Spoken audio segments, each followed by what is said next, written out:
Welcome back. There may be changes in this terrible government over the next few months. There's increasing talk of a cabinet reshuffle.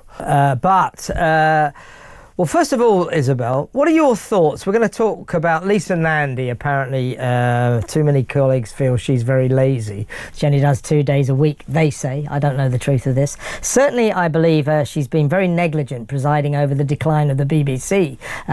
She, in effect, has not done enough to tell the BBC, you're allowing your newsroom to descend into anti-Semitism, into anti-Israel hatred, which that should be her damn job. And she's doing nothing about it. As usual, Labour people, socialists, terrified of tackling or clashing with the public service broadcaster. She hasn't done enough there. Also, Bridget Phillipson, apparently Keir's very upset with what he sees as her mishandling of the academy school situation. He thinks she's been very remiss in her dealing with that situation. So she could go. I think Keir Starmer probably feels that Bridget Phillipson is a bit too combative. She's a serious class warrior, obviously waging war on public schools, etc., etc. So I think his centrist instincts rail against the likes of Phillipson, and I hope they do. But before we discuss those two, we haven't got too long, but what do you make of the fact that Starmer's communications chief, Matthew Doyle, has suddenly quit, gone without further notice? He's been in charge of the sort of public PR operation at Downing Street for 9 disastrous months. He says it's time to hand the baton on to a new pair of hands. I think he has been resigned, as they say in politics. He's been told to swing his hook,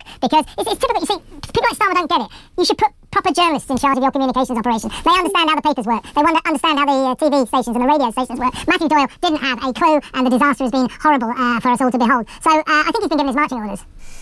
Well, couple of things. First, really quickly, because I know we don't have much. Click here for Reform windbag Richard Tice having his arguments destroyed by Labour's Barry Gardiner.